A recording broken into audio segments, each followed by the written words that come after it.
तो 2024 में क्या होगा इसको लेकर तो देखिए आप और मैं भी आकलन कर नहीं सकते, लेकिन क्योंकि आपने यहाँ पर सीधे कटघरे में बीजेपी को खड़ा किया है और प्रधानमंत्री नरेंद्र मोदी को लेकर आपने जो बात कही है, मुझे सर आ रही हूं सर 30 सेकंड प्रेम शुक्ला जी को समय दीजिए, उसके बाद बाकी मेहमानों का रुख करूंगी मैं। प्रेम शुक्ला जी, आपने सुना अखिलेश जी कह रहे हैं एक अकेला सब पर भारी, ये नारा लगाते थे, निकल गई हेकड़ी सारी। 30 सेकंड टाइमर लाइए। प्रेम शुक्ला जी आइए। देखिए, हमारा एक अकेला आदमी सब पर भारी है। आज भी हमारे तो प्रधानमंत्री के प्रत्याशी हर कोई हमारे गठबंधन के दल वो किसको मान रहे हैं? मोदी जी को मान रहे हैं।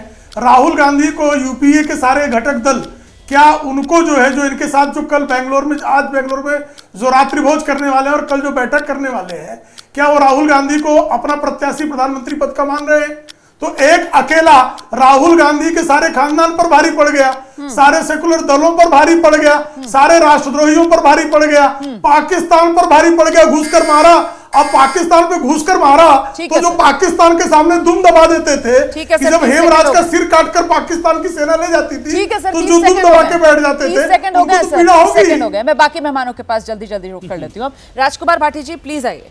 क्या लगता है आपको 24 के लिए ये जो क्या भाई, उनको 2 बार और हम 1 बार? सर आ रही हूँ दोबारा, बाकी मेहमानों के पास भी एक बार हुआ। उसके बाद राजकुमार भाटी जी आपके साथी है ना सर, बेंगलुरु में साथी हैं आपके, जरा सुन लीजिए। जैसे उनके मैं फेयर की बात कर रहा हूँ। फेयर चलते हैं सर। 30 सेकंड दीजिए अखिलेश प्रताप सिंह के लिए। 30 सेकंड का टाइमर लगाइए। 30 सेकंड आइए अखिलेश जी, और मैं उम्मीद कर रही हूँ आप कुछ नया और अलग बोलेंगे सर, रिपीट नहीं करेंगे अपने आप को। 30 सेकंड लाइए टाइमर। देखिए, इन्होंने कहा मोदी जी अभी भी सब पे भारी है। निश्चित रूप पे इस देश की महंगाई मोदी जी की बदौलत इतने भारी हैं, इस देश की इकोनॉमी के लिए भारी हैं, बोझ हैं, इस देश की सुरक्षा के लिए बोझ हैं, इस देश के नौजवानों के भविष्य के लिए बोझ हैं, इस देश में कारोबार व्यापार के लिए बोझ हैं, इस देश पे हमारी संप्रभुता, राष्ट्रीय एकता, अखंडता के लिए बोझ है। चीन पे जिसको बोलते थे लाल लाल आंखें दिखाएंगे, उसको गलबैया डाल करके उसका स्वागत करते हैं उस राष्ट्रपति को। 30 सेकंड हो गए सर। बोले थे कि 2 करोड़ नौकरियां दूंगा, उसका जिक्र तक नहीं करते हैं। ठीक है सर, 30 सेकंड हो गए। राजकुमार भाटी जी देखिए, मैं चुप हो गया,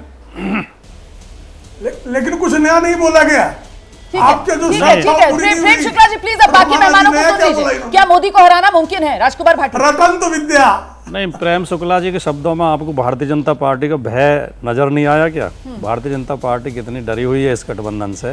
प्रेम शुक्ला जी अगर डरे हुए ना होते तो प्रेम शुक्ला जी अपनी उपलब्धियां बताते। 5 साल में इन्होंने 9 साल में देश को क्या क्या दिया है, कितने लोगों को रोजगार दिया, कितनी महंगाई कम की, कितना भ्रष्टाचार कम किया, और कितने संस्थान बनाए हैं, कितने कॉलेज खड़े किए, कितनी यूनिवर्सिटी खड़ी की। लेकिन वो पूरे अपने वक्तव्य में केवल कांग्रेस ने विपक्षी दलों के लिए क्या क्या कहा था, इन्होंने उसके लिए क्या कहा था, और एक जो इनकी भाषा, जो अहंकारपूर्ण भाषा और जो राजनीति के लिए उचित भी नहीं है कि विपक्ष तो चोर और ठग हो गए, कि ये सारे देशद्रोही और सारे चोर इकट्ठे हो रहे हैं। लोकतंत्र में कम से कम ऐसे असम्मान शब्दों का प्रयोग किसी को भी नहीं करना चाहिए। आपका जितना देश है इतना ही देश और बाकी पार्टियों का भी है, बाकी नागरिकों का भी है।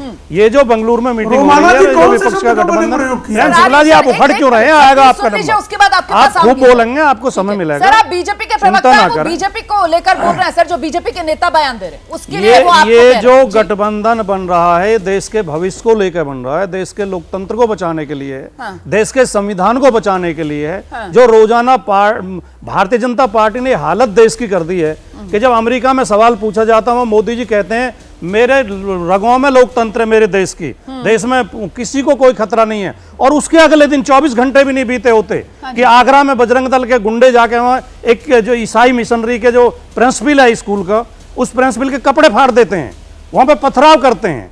रोजाना ये घटनाएं हो रही हैं। तो ये जो देश का माहौल बना है, इस देश से माहौल से छुटकारा दिलाने के लिए हर नागरिक को न्याय मिले, हर नागरिक को गर्व महसूस हो भारत का नागरिक होने पे। ठीक है सर, ठीक है। मैं जल्दी से अरुण राजभर जी का रुख करती हूँ। अरुण राजभर जी, जिस तरीके की बात यहाँ पर अभी राजकुमार भाटी जी रख रहे थे, मुझे ध्यान आ रहा है सर 2022 जब समाजवादी पार्टी के साथ मिलकर आप लोग चुनाव लड़ रहे थे, तब ऐसे ही लोकतंत्र बचाने के लिए आप लोग भी बताते थे क्यों बीजेपी को सत्ता से हटाना जरूरी है। क्या बदला सर 1-1.5 साल में कि अब एक बार फिर से बीजेपी की गोद में जाकर आप लोग बैठ गए सर? अरुण राजभर। देखिए सुहेल देव, भारतीय समाज पार्टी जिस तरीके से काम करती है वंचितों के लिए, पिछड़ों के लिए, दलितों के लिए, आदिवासियों के लिए, जब जब समय आया है उनके हित के लिए, उनके साथ खड़े होने के लिए सुहेलदेव भारतीय समाज पार्टी ने समय समय पर उनके साथ दिया, उनकी लड़ाई को मजबूत करने का प्रयास किया है। और जिस तरीके से हम एनडीए में शामिल हुए हैं, माननीय प्रधानमंत्री जी आदरणीय नरेंद्र मोदी जी और माननीय मुख्यमंत्री आदरणीय योगी आदित्यनाथ जी ने जिस तरीके से जन कल्याणकारी योजनाओं को जन जन तक पहुंचाने का एक संकल्प लिया है, वो विकास की जो यात्रा चला रहे हैं। अरे भाई साहब, मेरा सवाल तो पूछिए, सुन तो लीजिए। आप तो लग रहा है जवाब रट कर आए हैं। जब छोड़ा था आपने बीजेपी का साथ, तब भी उत्तर प्रदेश में मुख्यमंत्री योगी आदित्यनाथ ही थे ना, तब भी केंद्र में प्रधानमंत्री नरेंद्र मोदी थे ना, क्या बदला? यही तो समझना चाह रही हूँ, क्या बदला उसका जवाब दीजिए ना, रटा रटाया जवाब मत दीजिए। श्री अखिलेश यादव जी नहीं बदले। अच्छा। असली बात है कि श्री अखिलेश यादव जी खुद नहीं बदले। हाँ। उनकी भावना थी कि अति पिछड़ों में कोई लीडरशिप न तैयार हो। हाँ। वो नहीं चाहते थे कि बंजारा को टिकट मिले, अर्कवंशी को टिकट मिले, राजभर को टिकट मिले। हाँ। वो नहीं चाहते थे कि बारी को टिकट मिले, नाई को टिकट मिले। हम अति पिछड़ों को टिकट दिला करके राजनीतिक भागीदारी दिलाना चाहते थे। अब्बास अंसारी आप ही की पार्टी से विधायक है ना, उसको टिकट दिया जाएगा नहीं दिया जाएगा, उसको लेकर बीजेपी के साथ सहमति बना ली है ना मिली थी। 12 सीटें समाजवादी पार्टी ने अपना उम्मीदवार दिया। अच्छा। ये तो बात समाजवादी पार्टी को तय करना है ना कि अगर हमारे सिंबल पर उन्होंने लड़ने के लिए भेजा, तब वो अब्बास अंसारी और श्री अखिलेश यादव जी तय करें कि उनको किसके साथ रखेंगे, किसके साथ नहीं रखेंगे। पत्रकारिता कोई इमोशन नहीं है, ना अपना कोई ज्ञान देना है और ना कोई विचार थोपना है। पत्रकारिता क्या है? पत्रकारिता का मतलब है सही जानकारी इकट्ठा करना और तथ्य बताना। पत्रकारिता आज जितने महत्वपूर्ण दौर में है, शायद पहले नहीं थी। इस दौर से निकलने के लिए सिर्फ सच दिखाने की जरूरत है, वो सच जो आपके हित को आगे रखे। इसलिए अब रात 9 बजे प्राइम टाइम नहीं होगा, ये आपका टाइम है। जगविंदर पटियाल के साथ देखिए पब्लिक इंटरेस्ट 17 जुलाई से सोमवार से शुक्रवार रात 9 बजे सिर्फ एबीपी न्यूज पर। एबीपी न्यूज आपको रखे आगे।